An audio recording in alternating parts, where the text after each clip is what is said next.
Chen Ping melihat ada mayat naga raksasa yang tak terhitung jumlahnya di tanah di depannya, dikelilingi oleh energi naga yang tak ada habisnya, yang hanya bisa dirasakan oleh Chen Ping. Justru karena nafas inilah Chen Ping dipanggil. Aura naga ini mengelilingi area ini, dan sepertinya tidak menyebar ke sekitarnya. Di kedalaman jiwa Chen Ping, dia sepertinya telah mendengar suara naga raksasa dalam kelompok aura naga di depannya. Menderu, suara itu sepertinya berasal dari zaman kuno. Sepertinya Chen Ping akan dibawa ke pertempuran kuno itu, dan Chen Ping diizinkan mengunjungi medan perang secara langsung. Chen Ping menarik napas dalam-dalam, menekan keterkejutan di hatinya, selangkah demi selangkah ke dalam awan aura naga, berdiri di depan banyak mayat naga. Hati Chen Ping sangat terkejut. Dia tidak mengerti apa yang terjadi dalam pertempuran antara dewa dan iblis saat itu, dan dia bahkan tidak mengerti apa yang terjadi pada klan naga, sehingga begitu banyak naga yang jatuh di medan perang kuno ini. Ketika Chen Ping berdiri di awan energi naga, tubuhnya mulai menyerap energi naga tanpa sadar, dan produk naga di tubuh Chen Ping juga berkedip-kedip. Dan ketika Chen Ping terbenam di dalamnya, tiba-tiba cahaya putih redup dari nafas naga menyala, dan kemudian cahaya putih berubah menjadi bentuk manusia. Sosok itu menjadi semakin jelas, dan akhirnya Chen Ping dapat melihat bahwa sosok di depannya adalah seorang pria berusia 50-an. Pria parubaya itu mengenakan jubah putih, tetapi jubah putih itu berlumuran banyak darah. Yang sangat mengesankan Chen Ping adalah pria parubaya ini memiliki 2 tanduk naga di kepalanya. "Kamu, siapa kamu?" Chen Ping sangat terkejut saat melihat orang di depannya. "Siapa aku? Apakah kamu masih perlu bertanya? Tidak bisakah kamu melihat atau merasakanku?" Napas. Pria parubaya itu sedikit tersenyum. Chen Ping terdiam, lalu berkata, "Apakah kamu dari keluarga naga?" "Hahaha, omong kosong, jika kamu bukan naga, bagaimana kamu bisa masuk ke sini? Apa yang kamu lakukan?" "Mungkin menemukan tempat ini." Petik 2. Orang parubaya tertawa terbahak-bahak. "Senior, karena kamu milik klan naga, apakah kamu tahu identitasku? Aku juga memiliki darah klan naga. Apa kau tahu siapa ayahku?"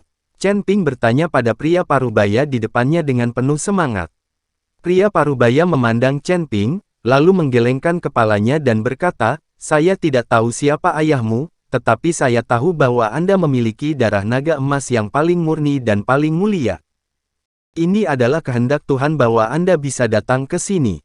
"Murni, mulia." Chen Ping sedikit bingung. "Senior, bukankah naga memiliki darah yang sama? Bagaimana mungkin? Anda harus tahu bahwa 9 putra naga semuanya berbeda. Setelah puluhan ribu atau bahkan ratusan ribu tahun pembangunan, seluruh klan naga memiliki ribuan klan, dan ada puluhan ribu dari subklan di bawah. Bagaimana itu bisa menjadi satu klan? Darah. Dan klan naga kita paling menghargai garis keturunan, dan hanya garis keturunan yang paling murni dan paling mulia yang akan dihormati." Dihormati. Petik 2. Dan beberapa cabang dari klan naga, untuk memperkuat garis keturunan mereka sendiri, jangan ragu untuk menikah dengan klan lain. Membuat darah banyak naga semakin rumit. Petik 2. Garis keturunan naga kita yang benar-benar kuat tidak perlu menikah dengan kelompok etnis manapun, apalagi perlindungan kelompok etnis berikutnya. Dan cabang-cabang klan naga yang tidak cukup kuat tahu bahwa darah mereka tidak murni, dan latihan mereka dibatasi.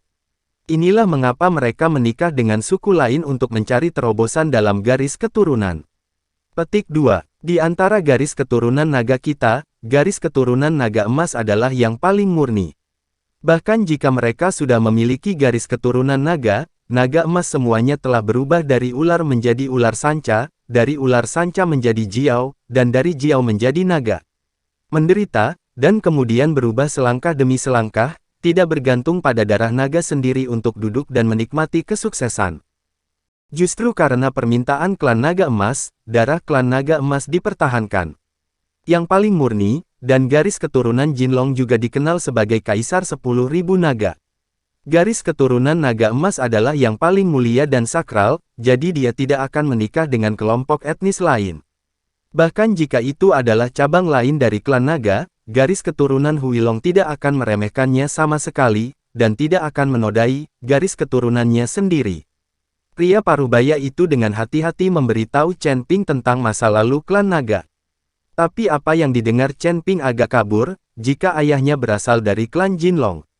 Tapi apakah ibunya manusia? Jika bukan darah klan Jinlong, apakah tidak boleh menikah dengan suku lain? Ibuku adalah manusia, jadi darah naga di tubuhku tidak mungkin. Murni. Memikirkan hal ini, Chen Ping bertanya dengan curiga, "Senior, Anda mengatakan bahwa saya memiliki darah naga emas, darah paling murni, tetapi ibu saya adalah manusia, bukan naga emas. Apa? Ini tidak mungkin." Pria parubaya itu penuh dengan ketidakpercayaan, dan kemudian melambaikan tangannya, cahaya lembut menyelimuti Chen Ping Kuan. Tubuh. Pria parubaya itu sedang memeriksa tubuh Chen Ping. Namun dengan semakin dalamnya penyelidikan pria parubaya itu, ekspresi wajahnya juga mulai berubah. Dari keraguan di awal, menjadi kejutan, kemudian menjadi panik, dan akhirnya menjadi heboh. Hahaha, hahaha, aku tahu.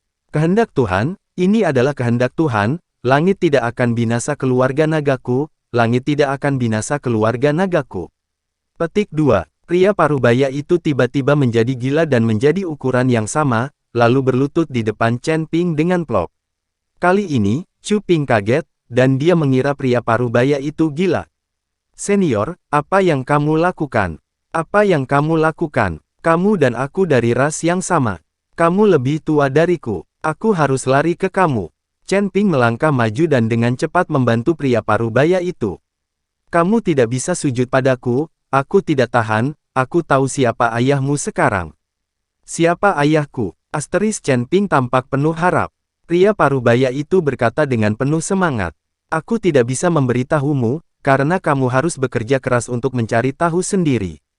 Bukankah aku mengatakan bahwa garis keturunan naga emas perlu tumbuh dalam pertempuran dan penempaan berdarah yang konstan, dan kamu, sebagai garis keturunan naga emas, adalah tanpa pengecualian."